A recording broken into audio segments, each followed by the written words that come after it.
How are y'all doing today? I feel like everyone's going to see old Jay Clayton talk. We we're gonna have a we won't great read panel from the for you. script. Right.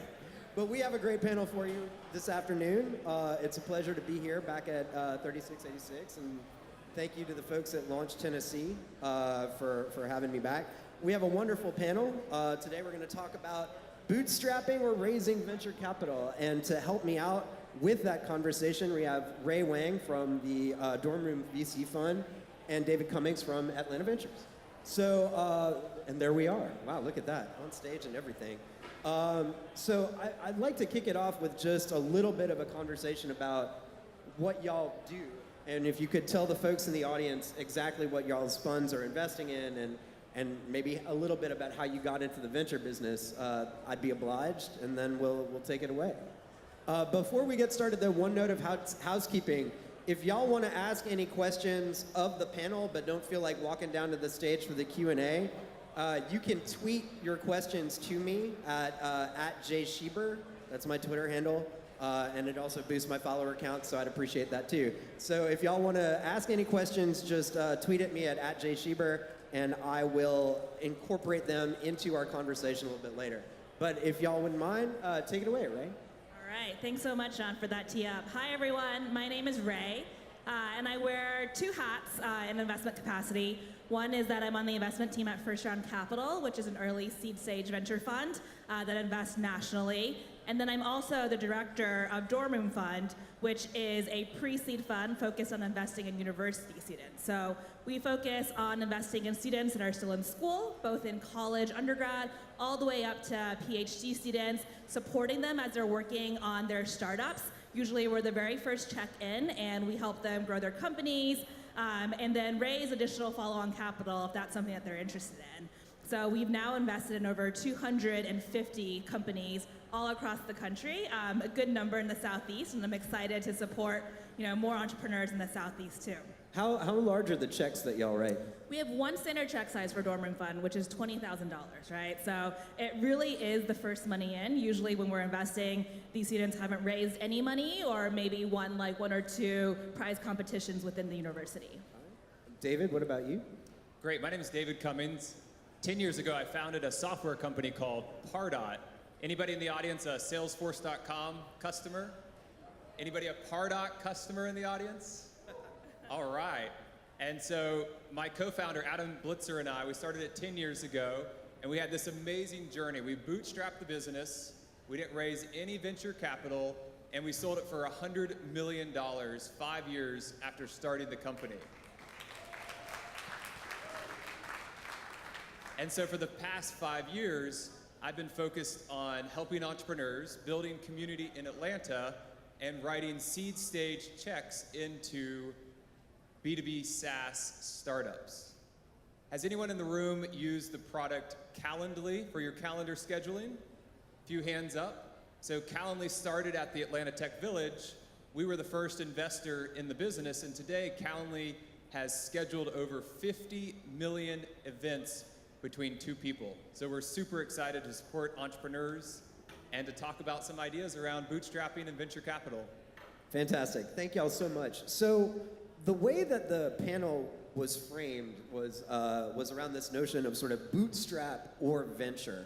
And I guess I'm curious, do y'all think that that's the best way to think about it? Is the process of raising funding or starting a company that binary? Is it either one or the other? Thanks for that nice tee up. Hey man, I'm here for So you. we were talking backstage, and I was telling John that I actually don't think the process is binary at all, and it's not, bootstrap versus venture. You can only do one or the other. But rather, I think, they can coexist quite nicely, and the question is more about when is bootstrapping the right decision for you, and when is venture capital the right decision for you, and that can vary so much depending on the type of business that you're starting, how you want to approach it, what type of life you want to live in the future, and oftentimes, founders can zigzag between the two as well, so it's definitely not a binary decision. It's a great time to be an entrepreneur. There's so many different ways to fund the business. On the product side, doing a Kickstarter campaign. On the funding side, if the business is already growing, there's revenue financing, which is great, companies like SaaS Capital. And then of course, what our friend Jay talked about before, the ICOs and the crypto route. So it is a great time to be an entrepreneur. There are tons of sources of capital out there, and you talk about the kind of business that an entrepreneur wants to build. When you think about the benefits of a venture investor and the sort of value add that they provide and the types of things that y'all are looking for, what is the type of business that is really a venture backable business to y'all's mind? So the way that I think about it is if you are an entrepreneur and you are starting a very capital intensive business and you want to tackle a humongous market, then venture capital might be the right thing for you, right?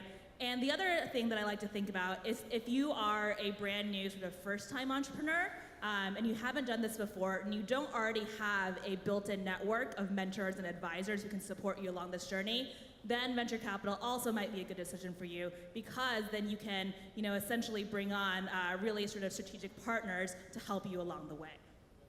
During our Pardot days, we were a year and a half, 2 years into the business. We had just cleared $1 million in annual recurring revenue, and we thought this was a big opportunity, this concept of marketing automation, using software and technology to help automate and track the different marketing campaigns and programs that are being run. Many people in the room have used a product like HubSpot or Marketo or Eloqua or any number of other marketing automation products out there. And so we were like, this is a big market. And so in the summer, 2 years into the business, we went out to raise capital. We pitched 29 different venture firms all up and down the East Coast, several big brands on the West Coast like Benchmark Capital. We pitched Sequoia Capital.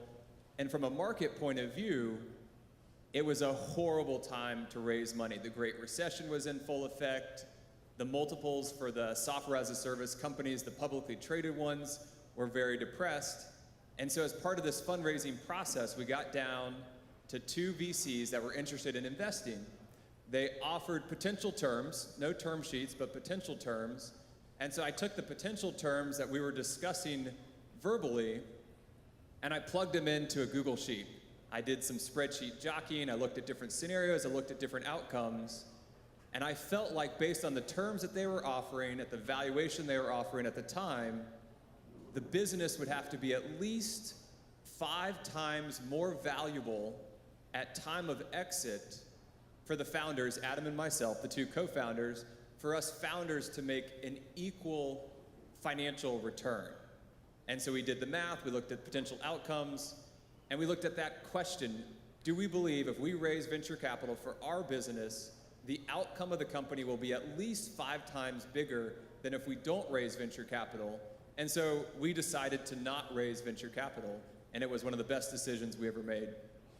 Well, there you go. So if that's instructive from your personal perspective, why then did you go into the venture business if you saw that it wasn't necessarily an avenue that you needed to pursue yourself or your business? Could you not have just reached out to entrepreneurs with that kind of advice and set up some sort of community-minded, more of a community for them to sort of build their own hubs themselves? That's a great question. So why preach against something that I do? And so the short answer is that there are opportunities. There are times in the market when it is winner take all or winner take most. There's times in the market where being the number 1 in a certain category gets 10 times the attention for being number 2 or number 3 in a category. So one of the companies that we've heavily invested in is called SalesLoft, and they make sales engagement software. Think of a turbocharging Ironman suit that makes your sales reps 2 to 3 times more productive than sales reps who don't use this type of software. And so it's clearly a winner-take-all or winner-take-most market, and whoever's going to be in the number 1 or number 2 position in the market is going to take 80% of the market.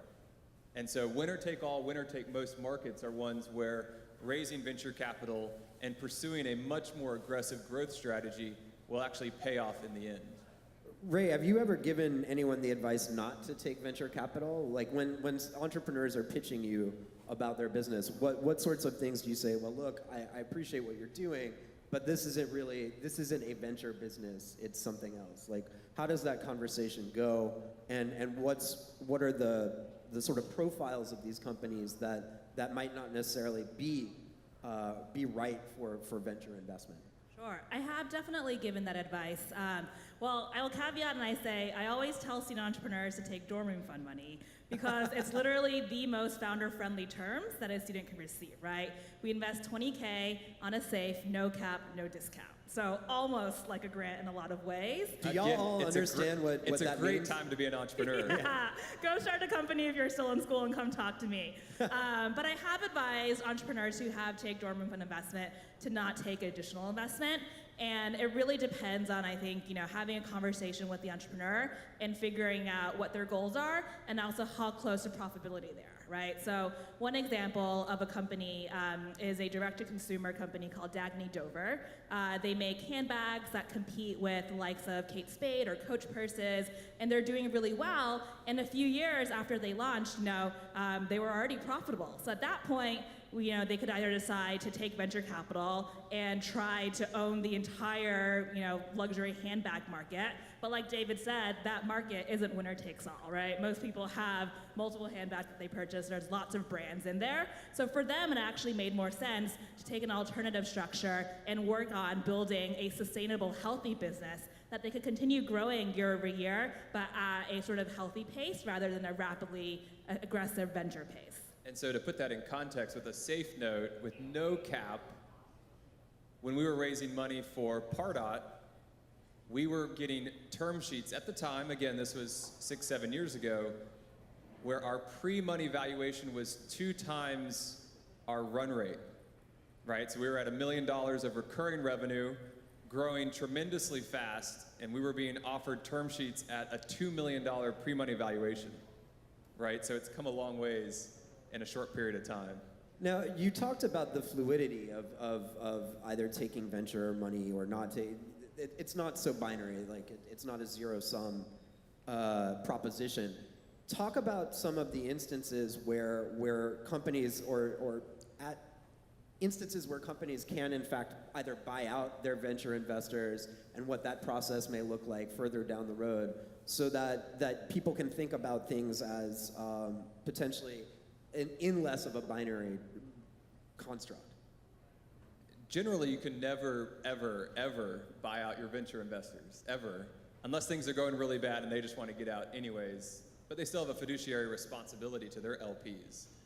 One of the things that we've seen a few examples of lately that I find fascinating is companies that raised money from angel investors that were previously on a path to raise venture capital and swing for the fences.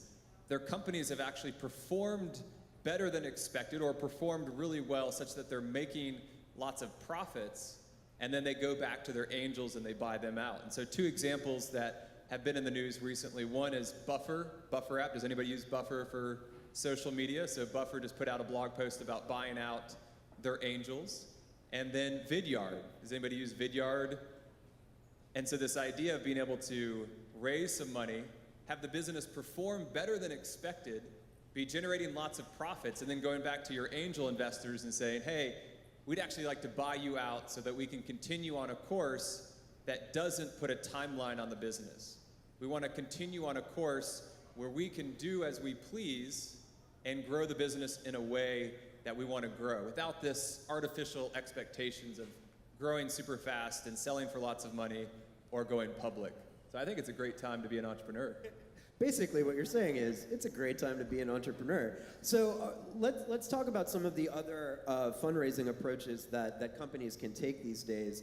Ray, when you talk to the companies that are in your portfolio that have taken dorm room money, how often are you advising them to go either the Jobs Act route and sort of do a smaller cap sort of offering for private securities? How often are you telling them to tap something like the token market and think about an ICO?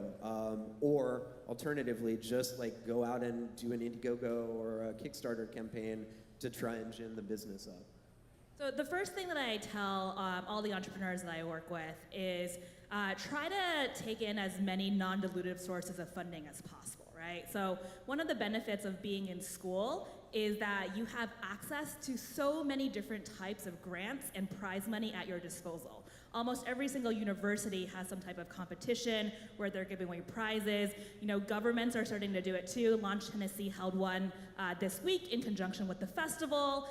There's lots of different types of fellowships and grants that you can apply for. So especially if you're in an academic setting, try to win as many of those prize money and grants as possible. You know, I've seen entrepreneurs gather anywhere between $500 to almost $1 million of just free money in grants. So definitely that would be the first thing that I would advise. And then start working on your company, right? So take that money, you know, be really smart about how you spend it, and try to go as far as you can and garner, you know, as great traction, as great outcomes as you can before you even start thinking about seed stage fundraising.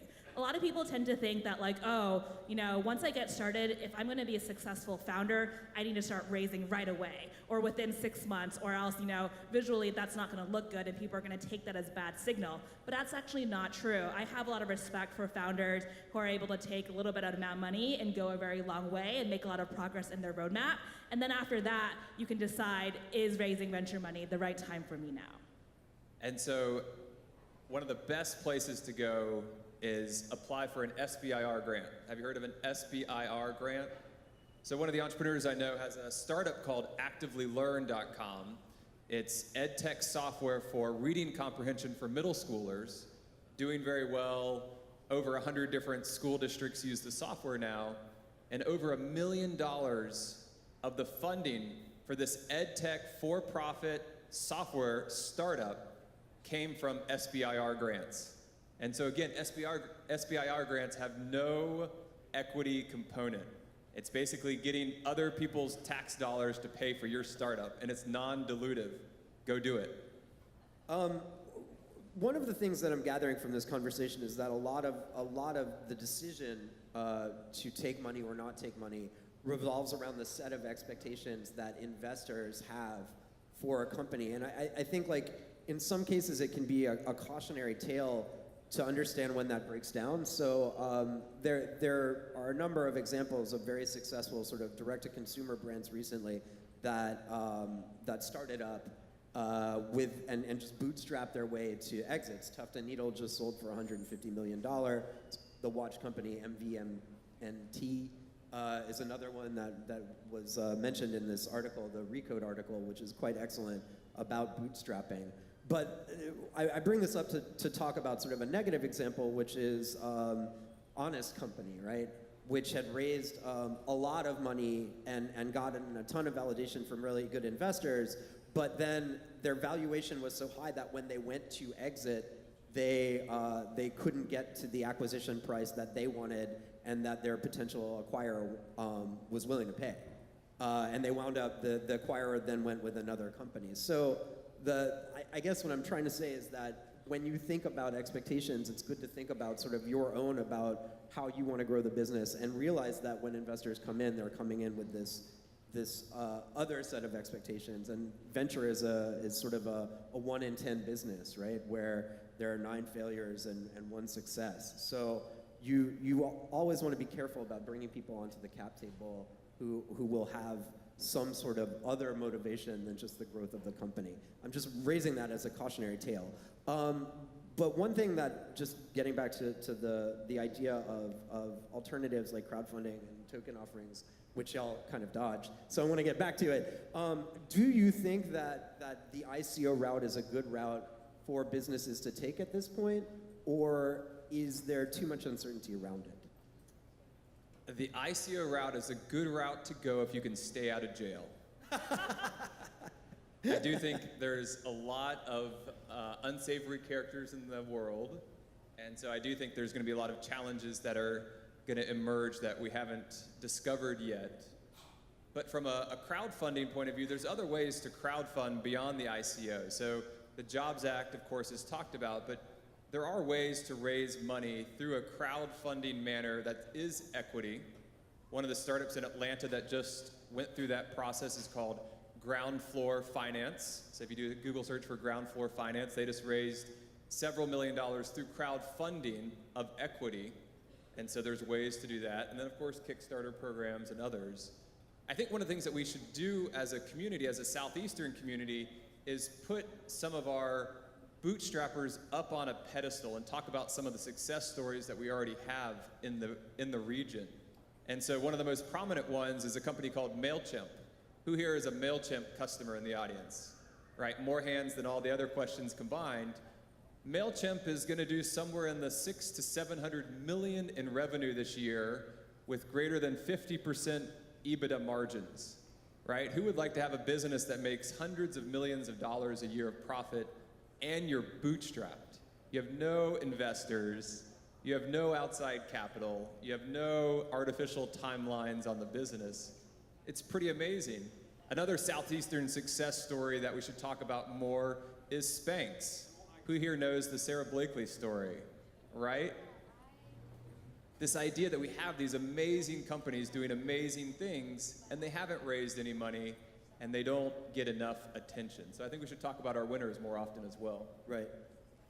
Ray, what are some of the winners from the dorm room fund that have done really well that may have taken on just that small amount of equity and are now sort of exceeding expectations? Yeah, I can give a couple of examples there, and I'll tie one back to the ICO example too, since I know you like to share more case studies there.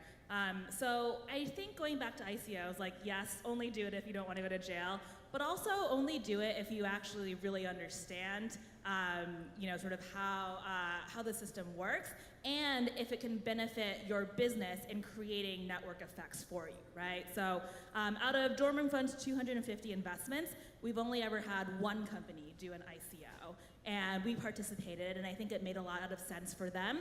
The company is called Blockstack, and does anyone watch Silicon Valley on HBO? Raise of hands, yeah. So season 5 of Silicon Valley is actually based upon Blockstack, which is quite interesting, yeah. And they're a company that Dorm Room Fund invested in back in 2013 when the students were in school in New Jersey. And then after that, Union Square Ventures led their seed round and their Series A. And as they were gearing up for their next round, they started thinking, do we want to raise a traditional B round, or do we want to actually do an ICO? And Blockstack is all about enabling people to build apps on a decentralized network, right? And given that, the entire mission of the company is about distribution and decentralization, it really made sense for them to go and pursue an ICO route. And we were in support of their decision to do that. I think for any other company in our portfolio, it definitely probably wouldn't have made sense, and we would have cautioned them against that. And so 2 other Southeastern examples. One is a company called Storj, S-T-O-R-J, and so they use the blockchain to do distributed file backups. So think you can pay Dropbox lots of money if you have lots of file backups, or you could use the blockchain and a crypto type approach and do it. Another one that's done a successful ICO in our Southeast region is a company called Patientory. So imagine building a blockchain for HIPAA compliant medical records so that hospitals and ambulatory clinics and everybody else could share information in a secure, managed fashion over the blockchain. And so these are 2 Southeast startups that have done successful ICOs where the token makes sense in the context of their business model. Do you think it makes sense for entrepreneurs, I'm sorry I'm bouncing around a little bit, but do you think it makes sense for entrepreneurs to try and do crowdfunding or reach out to the customer base to get funding from those customers initially, even as a proof of, like a sort of proof point for venture investment down the road? Like should the alternative, should sort of the default be to try these other avenues so you can see what the market says? And do y'all look at that kind of signaling when you think about making an investment? I think if you're building a business that is targeted at consumers, right, crowdfunding makes a lot of sense for you, because not only are you able to get the financing that you need to actually bring your product and go to market, but you're able to kind of see whether or not there is demand from the market for your product, right? So it kind of kills 2 birds from 1 stone. And we've seen a bunch of companies in our portfolio do really successful crowdfunding campaigns, be able to kind of ship, their first few thousand products that way, and then after that, either continue bootstrapping or continue by raising venture capital. I think it's a great form of customer discovery. One of the entrepreneurs that I work with has done a tremendous job of talking to prospects, pitching them on a vision, and getting the prospects to actually write checks, to actually pay money for a product that doesn't exist yet because they want it so badly. And so as a form of customer discovery, entrepreneurs need to have a strong vision for the market. They need to know where they want to go, but then they need to be flexible about how to achieve that. And so if you can get prospects to pay for something that doesn't exist yet, that's a really amazing sign that you're on a good track. What are some of the other criteria that you use to determine whether or not you're going to pull the trigger on a deal and write that check? So can you give some discrete metrics around, we'd like to be seeing companies that have X in terms of revenue, or Y in terms of customers, or Z in terms of a technology profile, or some sort of differentiation or moat that makes the business investable to you? Sure, on the seed front, we look for 10 passionate customers, right? So we're not looking for $1 million of ARR. We're looking for 10 B2B SaaS customers where the customer says, yes, this product changes the way I run my business, or yes, unequivocally, this product helps me make more money. And so for us, we believe if you can already get 10 passionate customers, they can articulate the value from it.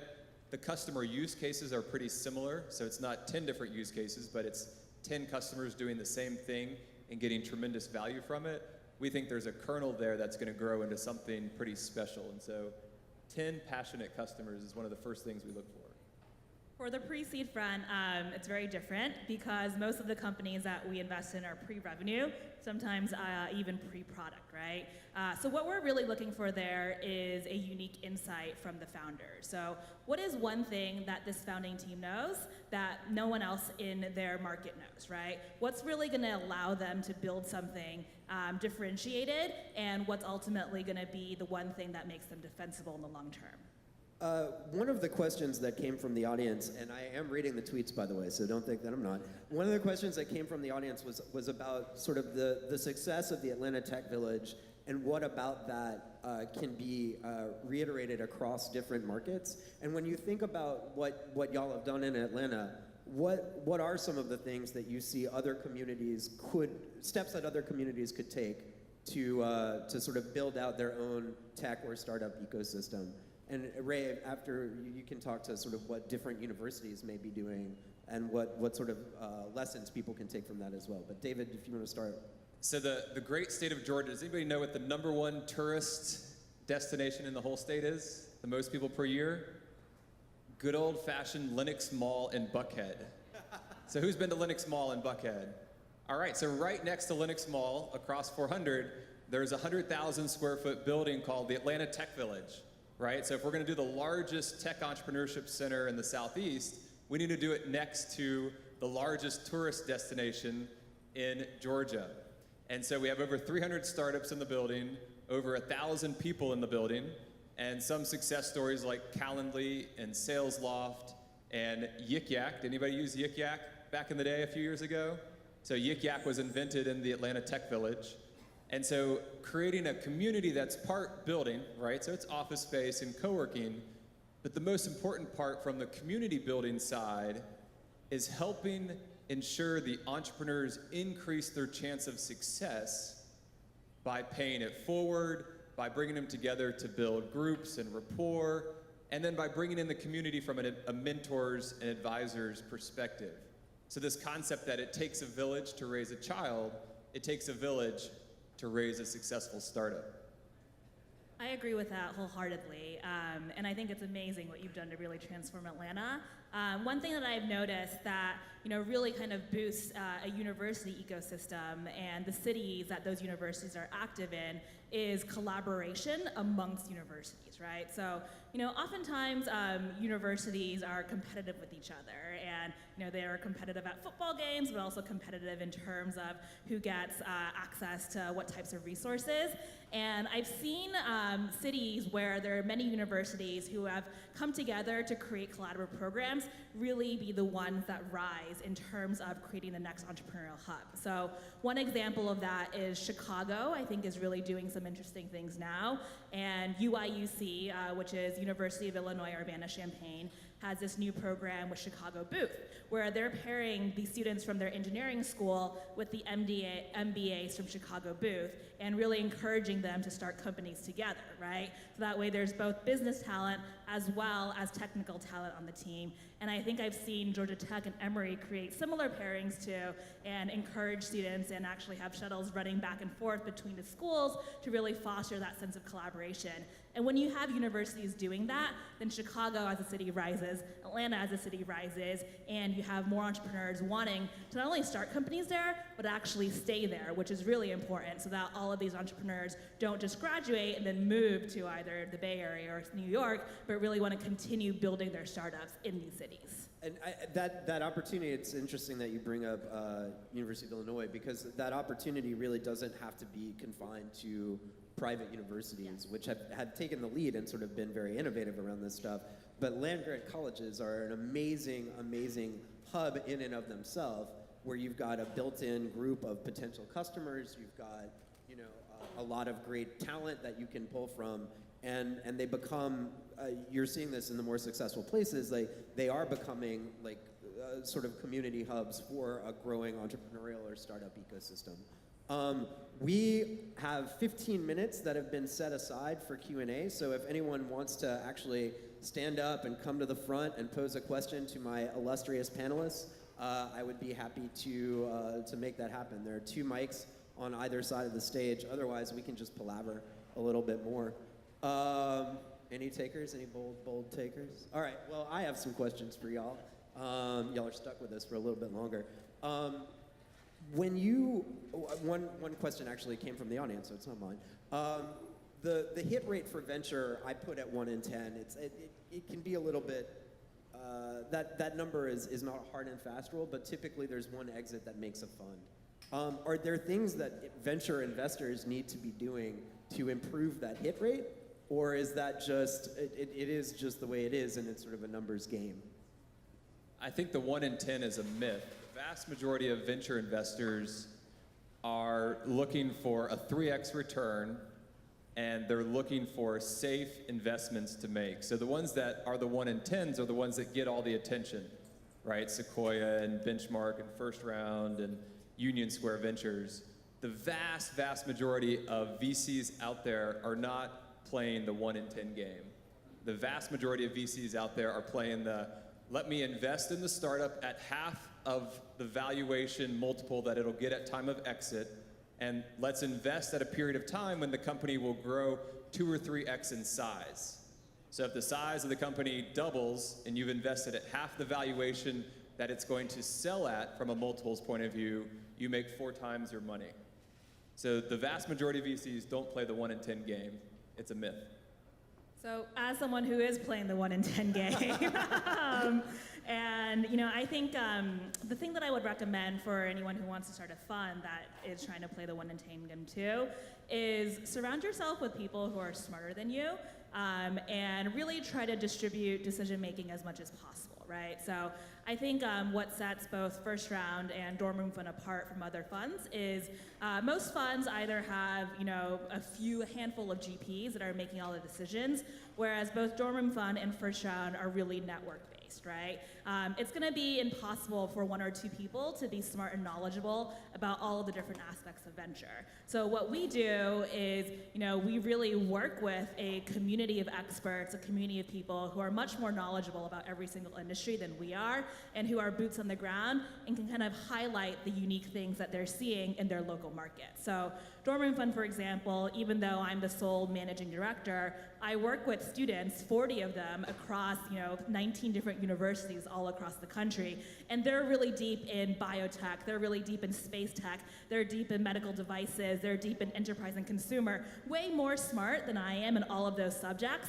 And because we've sort of created this community where we can share ideas with each other, we're able to find, I think, those gems of founders who are doing really interesting things. One of the things that I think is important to bring up or highlight is that when startups are looking at venture funds or venture capital funding, it's not just a matter of taking the money, but you should be getting something out, or ideally a company is getting something out of that relationship. So if you were to give pieces of advice to founders about what they should look for in their investors and the kinds of things that they should be demanding from these guys or these folks that they've taken money from, what is that? Like, what sorts of things should founders be aware of as they sort of vet the investors? The way that I like to think about it and the way that I talk to my founders is when you bring an investor onto your cap table, you're essentially getting married to them for the next 7 to 10 years, right? So do your homework and do your diligence and make sure this is someone that you want to be working with for that amount of time, right? Ask other founders that they've worked with, not only what it was like working with them when times were really good, but when you were facing a challenge. Could you, call them on a Sunday and say, hey, I really need to talk. I'm going through this difficult thing with my company right now. Can you give me some advice, right? Not all money is the same, and you really want to make sure that you're surrounding yourself with strategic people who can be there for you when you need it most. Agreed. Ask yourself if this investor passes the canoe test. And the canoe test is that if you and the investor had to ride down the river for 4 hours together with nobody else around, would you still like that person at the end of the canoe ride? But when you are adding value to the, it's more than just a relationship, right? There should be some sort of value add as well. And I wonder, does that look like sort of should founders be looking at the kinds of networks that the fund has or the firm has or the individual and do some research around whether that firm or fund has the right sort of connections to help them accelerate their business, right? Is that also a concern, and what sort of research would you advise these folks to be doing as they vet, as they vet their investors? One of the best forms of research they can do is to find the portfolio companies that the investor has invested in, either active or in the past, where the CEO entrepreneur is no longer there, and ask to speak to those entrepreneurs, right? So it's all roses when things work out great, but when things encounter the inevitable challenge, how does the investor react? And so find the entrepreneurs where the investment didn't work out and do the reference calls with them. That is actually a fantastic piece of advice. Yeah, that's really great. I think another really smart thing that I've seen founders do is to present a challenge that they're currently facing and see whether or not the investors, before they've all both committed to the deal, is proactive about helping out, right? So for examples, I've heard founders say to firms, one thing that's a key priority for us right now is hiring a great COO, right? And then you can see whether or not your investor proactively suggests great candidates for you, sends you referrals and resumes, or if they're like, okay, cool, you're looking for a COO, and kind of sits on the sidelines, right? So just kind of start seeing what it's like to work with them and whether or not they're going to be there for you in all aspects. We have a question on the floor. If you can pose it and I'll repeat it, sir. Got a lot of business problem solving. Can you expect or look to your investors to help with business problem solving, or is it that you're the entrepreneur, you solve the problems, we give you the money? So the question was around problem solving and how much or how much you should expect your investor to be involved in that process with whatever the problems may arise with the business. Yeah, absolutely. A good investor should be a value add. And I do regular working sessions with all of the founders that I've invested in, and they're about different aspects of the business.